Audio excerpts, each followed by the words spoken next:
Assalamualaikum warahmatullahi wabarakatuh.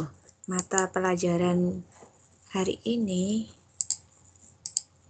adalah konstruksi jalan dan jembatan atau disingkat dengan KJJ. Kode mata pelajarannya 3.2 pada jadwal kalian. Konstruksi jalan dan jembatan ini nanti kita akan mempelajari segala macam yang berhubungan dengan konstruksi jalan, pembangunan jalan, serta pembangunan jembatan.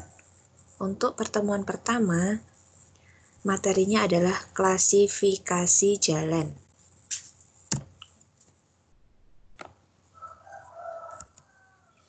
Nah, tentunya kalian pasti sudah tahu jalan itu apa, di mana jalan itu berada. Di depan rumah, saat pergi kemanapun, kalian akan melewati jalan. Nah, jalan itu banyak macamnya. Ada yang terbuat dari aspal seperti ini, ada yang kalian temui itu jalan paving, ada juga jalan beton seperti di jalan tol. Nah, apa hubungannya dengan desain? Nah, pada pembangunan jalan pasti dibutuhkan sebuah desain atau gambar rencana. Nah, gambar inilah yang nanti akan dipelajari karena dalam menggambar jalan tentunya banyak sekali ilmu-ilmu yang digunakan seperti ilmu ukuran. Contohnya adalah lebar jalan. Nah, lebar jalan ini, jalan aspal ini jika digambar itu, nah, lebarnya adalah dari sini ke sini. Pada gambar jalan ini adalah potongan jalan. Bagian atas ini adalah aspal treated base atau ATB yang nanti akan kita pelajari lagi jenis-jenis bahan untuk konstruksi jalan. Nah, di bawahnya ATB itu ada LPA, lapis pondasi agregat kelas A. Bahannya itu seperti pasir batu. Kenapa di jalan ini tidak kelihatan? Karena di atasnya sudah ditutup dengan aspal. Nah, lebar jalan ini, lebar aspalnya misalnya 5 meter, lebar urukannya 5,2 meter. Nah, lebar jalan inilah yang digambar kemudian diaplikasikan pada konstruksi jalan. Jadi, pada pembangunan jalan itu tidak lepas dari gambar rencana. Bagian-bagian jalan menurut Undang-Undang 38 tahun 2004 dan PP 34 tahun 2006 tentang jalan. Sebelum ke konstruksi jalan, kita harus atau wajib mengenal bagian-bagian jalan. Ada rumaja, rumija, ruwasja. Rumaja itu adalah ruang manfaat jalan, terdiri dari tempatnya lampu, badan jalan, kemudian median jalan. Nah, median jalan itu adalah bagian tengah jalan. Kalau kalian temui ada bagian tengah jalan diberi bangunan misalnya taman atau apa sepanjang jalan, itu namanya median jalan.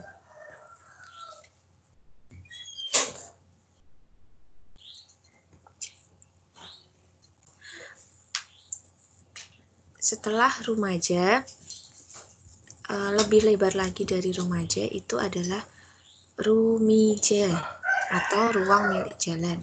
Ini terdiri dari badan jalan, kemudian bahu jalan, ditambah dengan trotoar. Lebih lebar lagi itu ruwasja, ruang pengawasan jalan. Dinding terluar rumah penduduk, dinding terluar rumah penduduk itu adalah ruwasja. Gunanya untuk apa? Gunanya untuk daerah pengawasan jalan. Jadi agar pandangan pengemudi itu bisa luas. Itu misalnya di sini ada tikungan, nanti dia bisa melihat kendaraan lain yang menikung, itu sebabnya ada ruwasja. Untuk lebih jelasnya nanti kalian bisa searching di Google tentang rumaja, rumija, dan ruwasja, atau biasa nama lainnya adalah damaja, damija, dawasja. Yang ini adalah trotoar, kemudian yang warna ini itu adalah bahu jalan. Nah, ini adalah ambang pengaman. Yang warna ini itu adalah drainase. Jadi kanan kiri jalan itu biasanya ada drainase.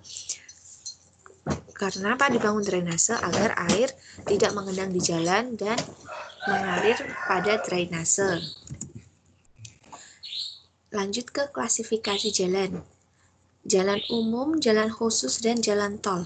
Apa itu jalan umum? Jalan umum adalah jalan yang diperuntukkan bagi lalu lintas umum.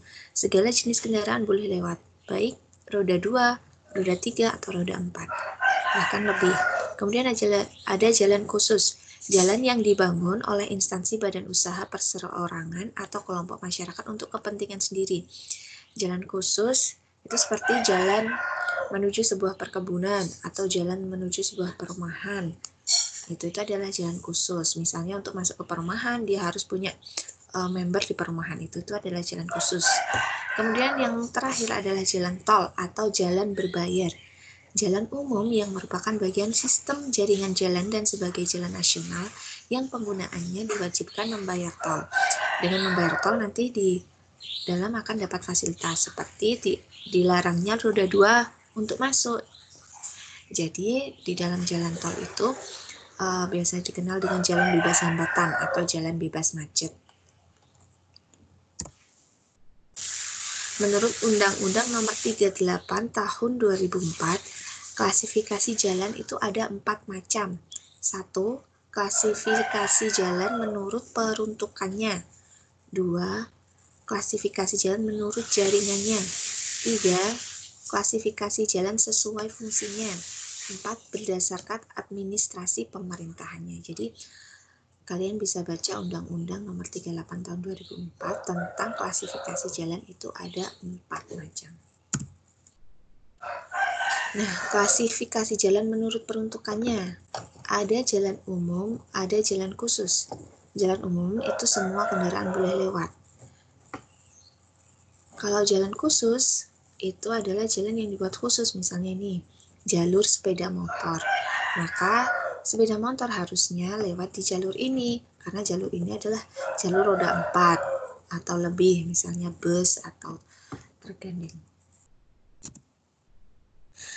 Jalan menurut jaringannya yaitu jalan primer dan jalan sekunder.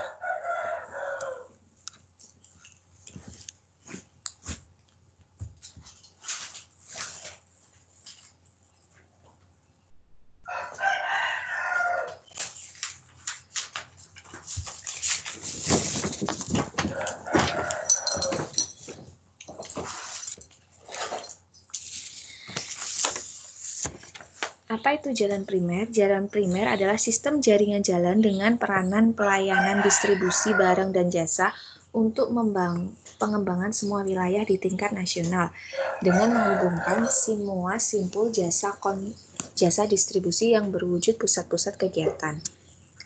Jadi ini menghubungkan pelayanan distribusi barang untuk wilayah nasional, jalan primer itu atau dikenal dengan jalan nasional. Sedangkan jalan sekunder adalah sistem jaringan jalan dengan peranan pelayanan distribusi barang dan jasa untuk kawasan di dalam perkotaan atau di kawasan perkotaan. Jalan arteri. Jalan arteri melayani angkutan utama dengan ciri perjalanan jarak jauh, kecepatan rata-rata tinggi, dan jumlah jalan masuk dibatasi. Kenapa jalan masuk dibatasi? Karena di sini adalah jalan arteri utama atau angkutan utama yang lewat. Jadi ini jalan yang masuk ini dibatasi. Misalnya jika ada perumahan di samping jalan arteri, maka dia harus memutar jalan dulu ke jalan masuk yang diatur untuk masuk ke jalan arteri. Jadi tidak sembarangan ada tikungan. Kemudian jalan kolektor melayani angkutan pengumpul atau pembagi dengan ciri perjalanan jarak sedang, kecepatan rata-rata sedang, dan jumlah jalan masuk dibatasi. Jalan masuk masih dibatasi, seperti di depan rumah kan tidak bisa langsung ke jalan kolektor, atau di ganggang perumahan tidak bisa masuk ke jalan kolektor, harus melalui jalan lokal dulu.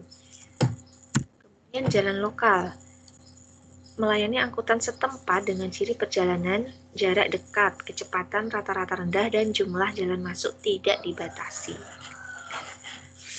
Terakhir, jalan lingkungan melayani angkutan lingkungan dengan ciri-ciri perjalanan jarak dekat. Jumlah kendaraan masuk juga tidak dibatasi. Jadi meskipun di sini ada rumah, langsung menghadap ke garasi atau halaman rumah, kendaraan bisa masuk ke jalan lingkungan maupun jalan lokal, berbeda dengan jalan arteri maupun jalan kolektor. Klasifikasi jalan berdasarkan administrasi pemerintahan. Ada jalan nasional dan ada jalan provinsi. Jalan nasional menghubungkan objek-objek vital nasional atau daerah-daerah nasional. Sedangkan jalan provinsi menghubungkan kota-kota dalam provinsi. Jalan kabupaten adalah jalan di dalam kabupaten yang menghubungkan antar pusat-pusat keramaian atau objek-objek vital kabupaten. Sedangkan jalan kota adalah penghubung antara kawasan-kawasan vital dalam kota. Sedangkan jalan desa adalah jalan yang menghubungkan antar desa atau jalan yang menghubungkan antar kawasan di dalam desa, misalnya antar RT atau antar RW. Klasifikasi pengguna jalan. Nah, kelas jalan ada kelas 1, 2, 3A, 3B, dan 3C. Fungsi jalan ada arteri atau kolektor lokal dan lingkungan. Lebar kendaraan, panjang kendaraannya dibatasi yang masuk, misalnya kelas jalan 1 fungsi arteri dan kelas jalan 2 fungsi arteri. Lebar kendaraan yang lewat maksimal 2,5 meter. Panjang kendaraannya maksimal 18 meter. Tonasenya, kalau kelas 1 boleh lebih dari 10 ton. Kalau kelas 2 kurang dari atau sama dengan 10 ton. Arteri atau kolektor, lebar kendaraan yang boleh masuk 2,5 meter, panjangnya 18 meter. Tonasenya kurang dari atau sama dengan 8 ton. Kolektor 2,5 meter, panjangnya kendaraan maksimalnya 12 meter, tonasenya kurang dari 8 ton. Lingkungan atau jalan lokal, lebar kendaraan yang diperbolehkan masuk atau lewat adalah 2,1 meter, panjangnya 9 meter, tonasenya 8 ton. Maka dari itu kalau kalian menemui pelang atau sebuah frame pada jalan lokal atau lingkungan, itu tandanya kendaraan-kendaraan yang lebih besar dari frame itu atau pelang itu tidak diperbolehkan masuk karena memang jalannya adalah khusus jalan lokal dan lingkungan. Demikian presentasi atau materi tentang klasifikasi jalan. Untuk menambah wawasan kalian bisa browsing atau membaca materi yang ada di buku maupun di internet. Nah, setelah kalian mempelajari klasifikasi jalan, silahkan mengklik link pada Google Classroom untuk mengerjakan tugas tentang materi klasifikasi jalan. Wassalamualaikum warahmatullahi wabarakatuh.